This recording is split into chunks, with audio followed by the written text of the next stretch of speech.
تاکہ وہ اصل صورتحال معلوم کریں۔ مسلم کے کوفہ پہنچنے کے پہلے ہی دن 12,000 کوفیوں نے آپ کے عہد پر بیعت کر لی۔ کوفہ کے اموی حاکم بشیر نے ان کے ساتھ نرمی سے کام لیا۔ کوفیوں کے جذبات سے متاثر ہو کر مسلم بن عقیل نے امام حسین علیہ السلام کو کوفہ آنے کے لیے لکھا۔ ان حالات کی بنا پر یزید نے فوراً نعمان کو معزول کر دیا اور عبداللہ بن زیاد کو کوفے کا حاکم مقرر کیا۔ کوفہ پہنچ کر اس نے اعلان کیا کہ جو لوگ مسلم بن عقیل سے اپنی وفاداریاں توڑ لیں گے انہیں امان دی جائے گی۔ اس کے بعد ہر محلے کے رئیس کو بلایا اور اسے اپنے اپنے علاقے کے امن و امان کا ذمہ دار قرار دے کر مسلم بن عقیل کی جائے پناہ کی تلاش شروع کر دی۔ اس وقت مسلم بن عقیل ایک محب اہل بیت حانی بن عروہ کے ہاں چلے گئے۔ عبداللہ بن زیاد نے حانی کو بلا کر مسلم کو پیش کرنے کا حکم دیا اور حانی نے انکار کر دیا، جس پر انہیں قید میں ڈال کر مار پیٹ کی گئی۔ جبکہ شہر میں افواہ پھیل گئی کہ حانی قتل ہو گئے۔ یہ خبر سنتے ہی مسلم نے 18,000 ہمنواؤں کے ساتھ ابن زیاد کے محل کا محاصرہ کر لیا۔ ابن زیاد کے پاس اس وقت صرف 50 آدمی موجود تھے، چنانچہ اس نے حکمت سے کام لیا اور ان رؤسائے کوفہ کی ترغیب سے لوگوں کو منتشر کرنے میں کامیاب ہو گیا۔ آخر کار مسلم کے ساتھ صرف 30 آدمی رہ گئے۔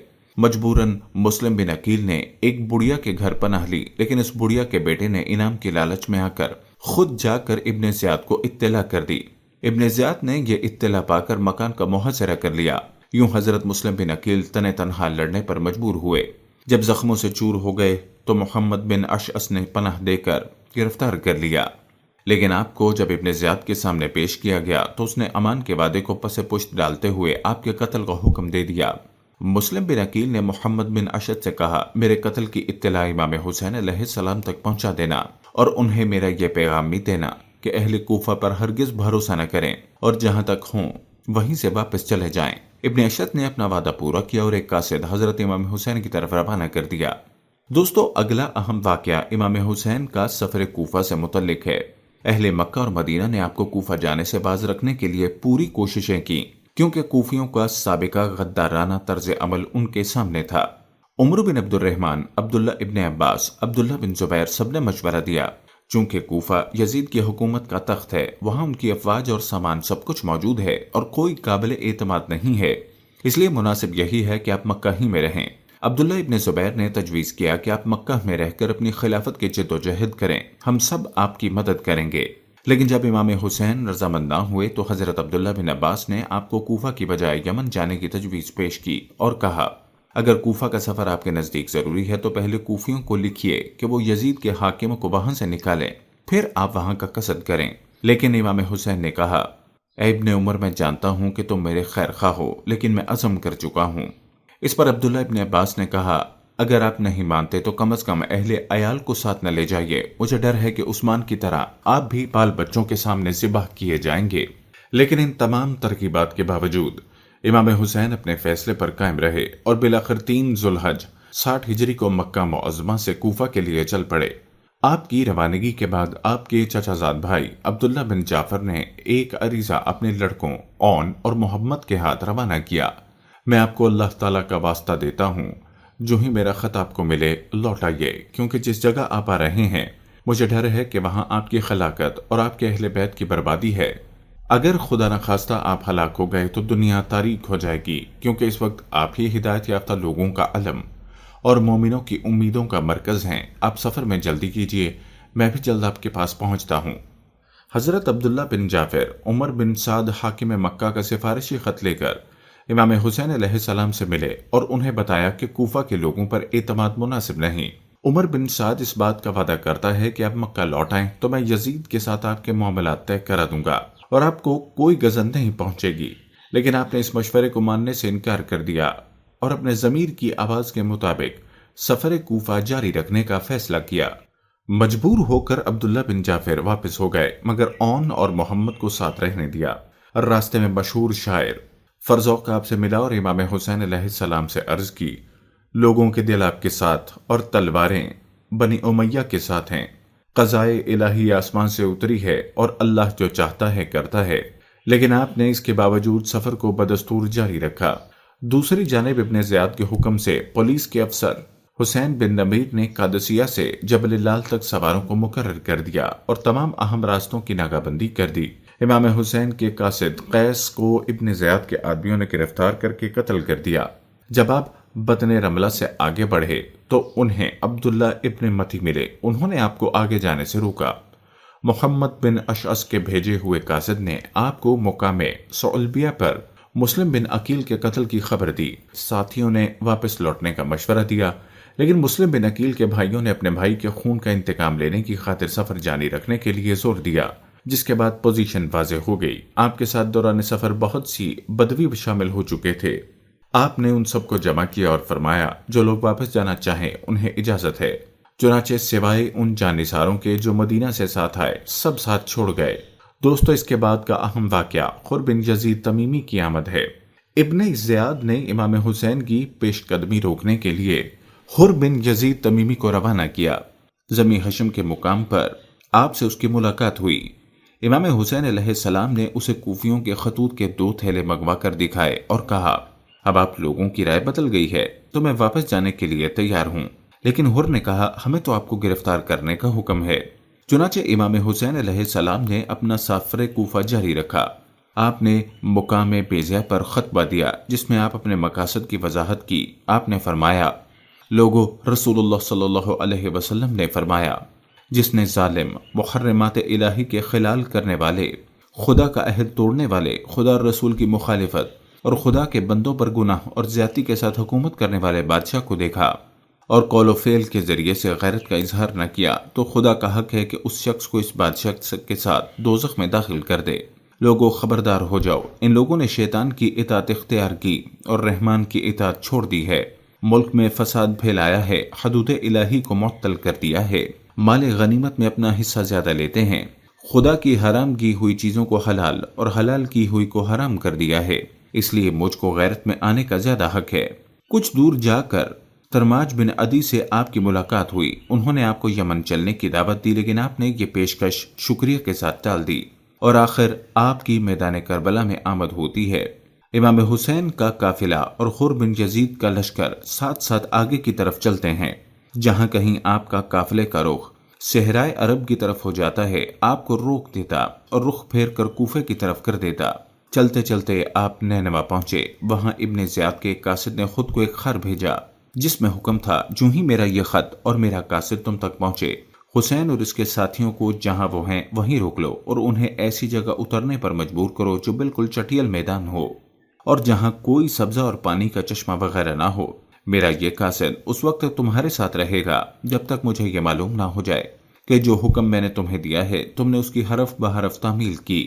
خر نے تمام صورتحال سے امام حسین کو آگاہ کیا اور کہا، اب میں آپ کو اس جگہ نہ رہنے دوں گا۔ بالآخر یہ مختصر سا قافلہ 2 محرم الحرام 61 ہجری بمطابق 2 اکتوبر 680 عیسوی کو کربلا کے میدان میں اترا۔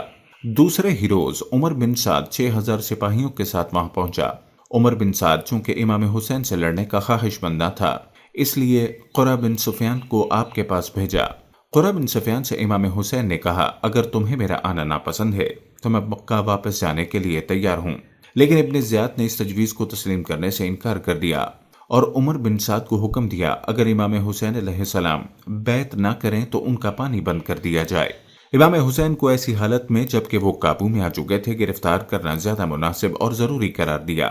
یہ سن کر ابن زیاد نے اپنی رائے تبدیل کر دی اور عمر بن سعد کو اس کی بات کی سرزنش کرتے ہوئے حکم دیا، اگر امام حسین علیہ السلام اور اس کے ساتھی اپنے آپ کو حوالہ کر دیں تو بہتر، ورنہ جنگ کی راہ لو۔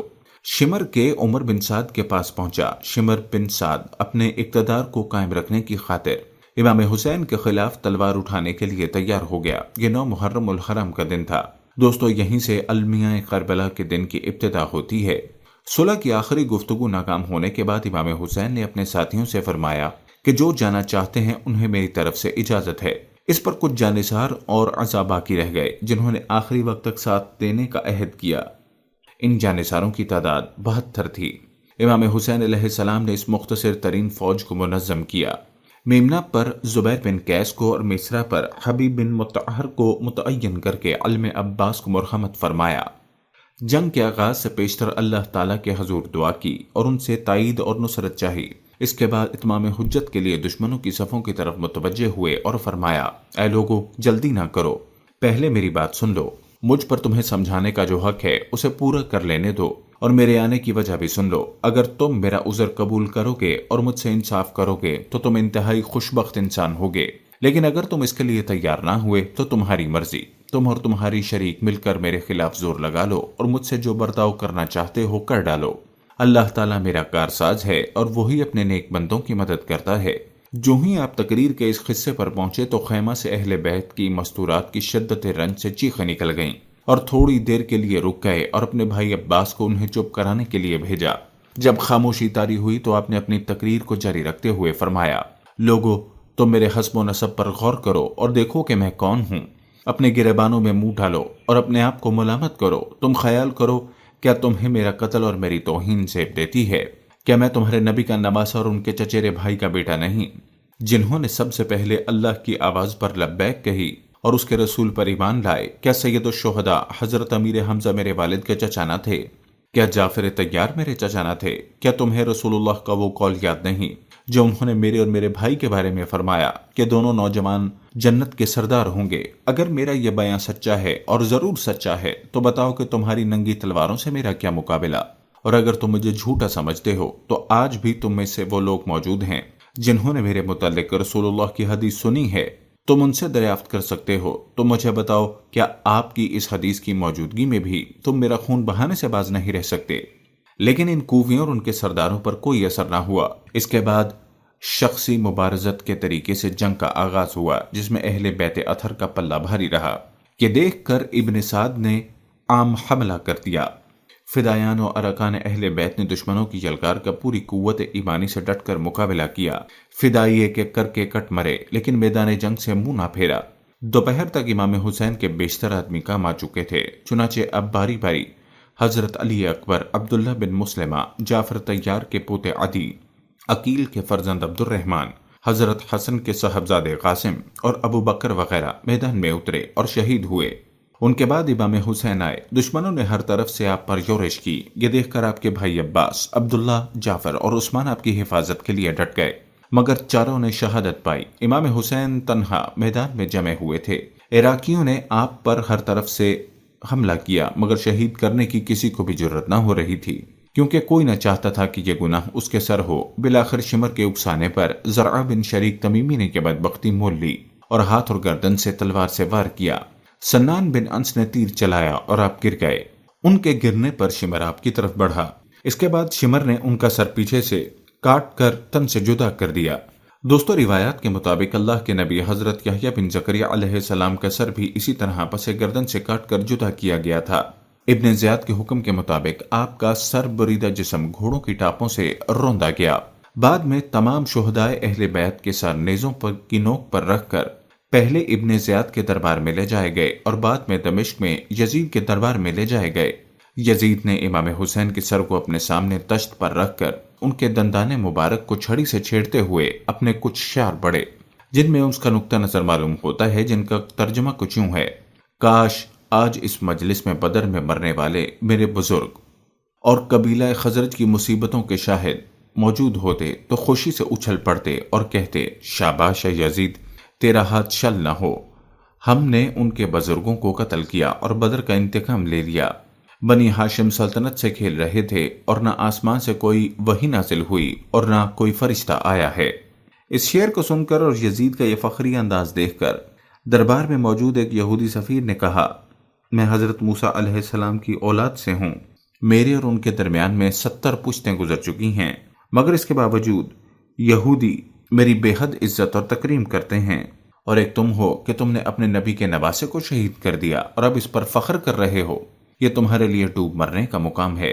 پیارے دوستو، آپ کو بتاتے چلیں کہ اس دلخراش سانحے میں کوفیوں کا کردار نہایت ہی شرمناک رہا۔ حضرت علی کے دارالخلافہ مدینہ سے کوفہ لے جاتے وقت ان سازشیوں کو کھل کر کھیلنے کا موقع ملا۔ بظاہر یہ سازشی حب علی کا لبادہ اوڑھے، لیکن آپ کی ذات اطہر سے بھی الٹے سیدھے سوالات کرنا ان کا وتیرہ تھا۔ ایک موقع پر ان لوگوں نے حضرت علی سے سوال کیا، مولا آپ سے پہلے کے خلفاء کے دور میں امن و امان تھا، مگر آپ کے دور میں یہ کیوں ہے؟ اس گستاخانہ سوال پر حضرت علی نے ان منافقوں کو منہ توڑ جواب دیا۔ آپ نے فرمایا، اس بد امنی کی بنیادی وجہ یہ ہے کہ سابقہ خلفاء کے مشیر میرے جیسے لوگ تھے اور میرے مشیر آپ جیسے لوگ۔ ان لوگوں کی انہی حرکتوں کے باعث حضرت علی بالآخر اس طبقے سے بیزار رہنے لگے تھے۔ جب حضرت حسن نے خلافت سنبھالی تو آپ اپنے والد محترم کے دور میں ان منافقوں کا بغور مشاہدہ کر چکے تھے، اس لیے آپ نے ان کو زیادہ منہ نہ لگایا اور حضرت معاویہ سے صلح کر لی۔ اس صلح سے خانہ جنگی کا خاتمہ ہو گیا۔ اس صلح سے ان منافقوں کی سازشوں پر پانی پھیر رہا تھا، اس لیے اس صلح پر بھی حضرت حسن کی ذات گرامی پر اعتراض کرنے لگے۔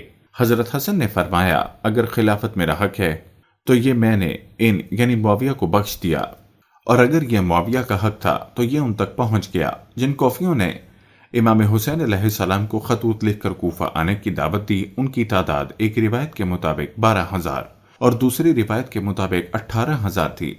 لیکن جب جنگ کی نوبت آ گئی تو ان بے وفا اور دغاباز لوگوں میں سے کسی نے حضرت حسین کا ساتھ نہ دیا اور کھڑے تماشا دیکھتے رہے، یہاں تک کہ آپ نے اپنے جانثار ساتھیوں کے ہمراہ جام شہادت نوش کیا۔ حضرت حسین سے غداری کی سزا ان کو انہی کے ہاتھوں قیامت تک ملتی رہے گی انشاءاللہ۔ پیارے دوستو، اس سانحے سے جڑے کچھ مزید اہم واقعات اور پہلو ایسے ہیں جن کا تذکرہ یہاں ضروری ہے، اس لیے ویڈیو کو سکپ مت کیجیے اور آگے بڑھنے سے پہلے ویڈیو کو لائک ضرور کریں۔ دوستو، آپ کو بتاتے چلیں کہ شہادت حسین کے بارے میں رسول اللہ صلی اللہ علیہ وسلم کی پیشن گوئی بھی روایات میں موجود ہے۔ آپ صلی اللہ علیہ وسلم نے اپنی زوجہ ام سلمہ رضی اللہ تعالی عنہا کو کچی مٹی دی تھی اور فرمایا، اے ام سلمہ، جب یہ مٹی سرخ ہو جائے یعنی خون میں بدل جائے تو سمجھ لینا میرا بیٹا حسین شہید کر دیا گیا۔ ایک دن ان کی بیٹی ان سے ملنے گئی تو آپ زارو قطار رو رہی تھیں۔ پوچھا گیا تو ام سلمہ نے بتایا، ابھی رسول اللہ خواب میں تشریف لائے تھے، ان کی آنکھوں سے آنسو بہ رہے تھے اور آپ کے سر انور اور داڑھی مبارک پر مٹی تھی۔ میں نے پوچھا، آقا یہ گرد کیسی ہے؟ تو فرمایا، اے ام سلمہ، ابھی اپنے حسین کے قتل کا منظر دیکھ کر میدان کربلا سے آ رہا ہوں۔ جاگنے کے بعد میں نے وہ مٹی دیکھی جو انہوں نے مجھے دی تھی تو وہ خون ہو چکی تھی۔ اس سانحے کا ایک اہم واقعہ اہل بیت کی شام کو روانگی ہے۔ حضرت امام حسین علیہ السلام کی شہادت کے بعد اہل بیت اطہر کے بقیہ افراد پر مشتمل قافلہ ابن زیاد کے پاس کوفہ پہنچا۔ یہ سیاہ بخت انسان اس خستہ حالت میں بھی افراد اہل بیت سے انتہائی بدتمیزی سے پیش آیا۔ حضرت امام حسین علیہ السلام کا کٹا ہوا سر ابن زیاد کے سامنے پڑا ہوا تھا۔ ہر خاص و عام کو محل میں داخل ہونے کی اجازت تھی۔ ابن زیاد سر مبارک کو دیکھ کر آپ کے لبوں پر بار بار چھڑی مارتا اور مسکراتا۔ صحابی رسول زید بن ارقم وہاں موجود تھے، ان سے رہا نہ گیا اور فرمایا، ان لبوں پر چھڑی ہٹا لو، اللہ کی قسم جس کے سوا کوئی معبود نہیں۔ میں نے اپنی ان آنکھوں سے دیکھا کہ رسول اللہ ان ہونٹوں پر اپنے ہونٹ رکھتے تھے۔ یہ کہہ کر وہ رونے لگے۔ یہ سن کر ابن زیاد کے غضب کی کوئی حد نہ رہی۔ بولا، اللہ تعالیٰ دونوں آنکھیں رلائے، واللہ اگر تو یہ بوڑھا ہو کر سٹھیا نہ گیا ہوتا اور تیری عقل ماری نہ گئی ہوتی تو میں تیری گردن اڑا دیتا۔ یہ دیکھ کر زید بن ارقم مجلس سے اٹھتے اور کہہ گئے، اے لوگو، آج کے بعد تم غلام بن گئے، کیونکہ تم نے فاطمہ کے لخت جگر کو قتل اور ابن زیاد کو اپنا حاکم بنایا، جو تمہارے نیک لوگوں کو قتل کرتا اور شریروں کو نوازتا ہے۔ کوفہ سے ابن زیاد نے حضرت امام حسین کا سر مبارک اور قافلہ اہل بیت کو دمشق بھجوا دیا۔ وہاں یزید نے امام حسین علیہ السلام کے سر مبارک کو چھڑی سے چھیڑا اور فخر کا اظہار کیا۔ پیارے دوستوں، کہا جاتا ہے کہ شہادت حسین کی خبر جب سرزمین حجاز میں پہنچی تو کوئی آنکھ ایسی نہ تھی جو اس سانحے پر اشکبار نہ ہو، لہذا حجاز میں فوری طور پر انقلاب برپا ہو گیا۔ اہل مدینہ نے اموی حکام کو صوبہ سے نکال دیا اور عبداللہ بن زبیر کی بیعت کر لی۔ یزید نے ولید بن عقبہ کی ماتحتی میں شامیوں کی فوج روانہ کی۔ اس فوج میں عیسائی کثیر تعداد میں شامل تھے۔ جب اہل مدینہ نے اطاعت قبول نہ کی تو ولید بن عقبہ نے شہر پر حملہ کرنے کا حکم دیا۔